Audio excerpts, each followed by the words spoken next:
First of all ആടുജീവിതത്തിൽ നിങ്ങൾ എല്ലാവരും തന്ന സ്നേഹത്തിന് ഒത്തിരി ഒത്തിരി നന്ദി. അതിനുശേഷം ജൂൺ 14 ഈ ഫിലിം റിലീസ് ചെയ്യുകയാണ്. എൻ്റെ ഓൺ പ്രോജക്റ്റ് ആണോ ഈ പ്രോജക്റ്റ് ആണോ ആദ്യം റിലീസ് ചെയ്യുന്നത് എനിക്ക് അറിയില്ല. But I M excited for both the projects. ഈ ഫിലിം എനിക്ക് ഭയങ്കര സ്പെഷ്യലായിട്ടുള്ളൊരു ഫിലിമാണ്. കാരണം ഇതിൻ്റെ അർഫാസിൻ്റെ ഡയറക്ടർ ആക്ച്വലി അർഫാസിൻ്റെ അടുത്ത് പറഞ്ഞിരുന്നു ഈ ക്യാരക്ടർ എഴുതുമ്പോൾ അർഫാസിന് എൻ്റെ മൈൻഡിൽ വെച്ചിട്ടാണ് എഴുതിയെന്നുള്ളത്. അത് ആസ് എൻ ആക്ടർ എനിക്ക് വലിയൊരു ഓണറാണ്. പിന്നെ ഞങ്ങൾ ഈ ഫിലിം ഷൂട്ട് ചെയ്ത് ട്യൂണീഷ്യ, ആക്ച്വലി റമദാൻ നോയമ്പ് മാസത്തിലായിരുന്നു ഞങ്ങൾ അവിടെ ഷൂട്ട് ചെയ്തത്. അപ്പോൾ അതുകൊണ്ട് ഞങ്ങൾക്ക് ക്രൂ ഭയങ്കര ലിമിറ്റഡ് ആയിരുന്നു. ഒരുപാട് ചാലഞ്ചസ് ഉണ്ടായിരുന്നു. ഭക്ഷണം ഞങ്ങൾക്ക് ഭയങ്കര ബുദ്ധിമുട്ടായിരുന്നു കിട്ടാനായിട്ട്. ആൻഡ് ഡെസേർട്ടിൽ ഷൂട്ട് ചെയ്യുന്നതിൻ്റെ ചാലഞ്ചസ് ഭയങ്കര വലുതാണ്.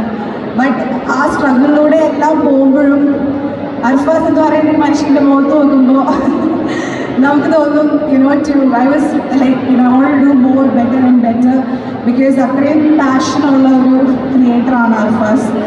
Of course he's Jeethu Joseph's own product and I feel very very grateful. ഒത്തിരി നന്ദിയുണ്ട് ഈ ഫിലിമിൻ്റെ ഭാഗമാകാൻ സാധിച്ചതിന്. So I would like to thank the entire cast and crew of this film. Thank you Ramesh Pillai sir, thank you Jeethu Joseph sir, thank you Arfaz, thank you Appu Prabhakar, and thank you Sapna who designed my outfit in this project. And എല്ലാവരും ഒത്തിരി അവരുടെ ഒത്തിരി hard work ഉണ്ട് ഈ പ്രോജക്റ്റിൽ. Like I said it was not easy ആയിട്ടുള്ളൊരു experience ആയിരുന്നില്ല ട്യൂണീഷ്യ പോലത്തെ ഒരു കൺട്രിയിൽ ആ സമയത്ത് ഷൂട്ട് ചെയ്യാനായിട്ട്.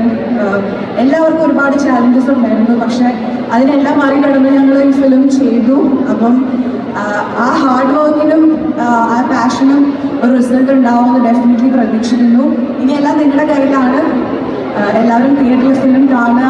And really excited to hear all of your feedbacks. Thank you so much for all your love. ഇനിയും നിങ്ങളെല്ലാവരും നല്ല സിനിമകൾ ചെയ്ത് സന്തോഷിപ്പിക്കാൻ പറ്റുമെന്ന് പ്രതീക്ഷിക്കുന്നു. ആൻഡ് എനിക്ക് എല്ലാവരുടെയും പേരെടുത്ത് പറയാൻ പറ്റുന്നില്ല. But thank you to entire cast and crew of Level Cross. Thank you so much, Amla. Amla just joins in that. A round of applause for Amla Paul, ladies and gentlemen, for the movie Level Cross, which is heading to theaters soon. And all the mentions I would like to do over here. In അദ്ദേഹത്തിന് ഇവിടെ join ചെയ്യാൻ പറ്റിയിട്ടില്ല. ഈ സിനിമയുടെ സംഗീത സംവിധായകൻ ശ്രീ വിശാൽ ചന്ദ്രശേഖർ മലയാള സിനിമയിലെ debut ആണ് ഈ സിനിമയോട് നടത്തുന്നത്. ദുൽഖർ സൽമാന്റെ, പ്രണാൽ ഠാക്കൂറിന്റെയും സീതാരാമം എന്ന സിനിമയുടെ മ്യൂസിക് ഡയറക്ടറാണ്. And he is doing his debut. So that is something worth waiting for. I understand for Level Cross. പുള്ളിക്ക് ജോയിൻ ചെയ്യാൻ പറ്റില്ല.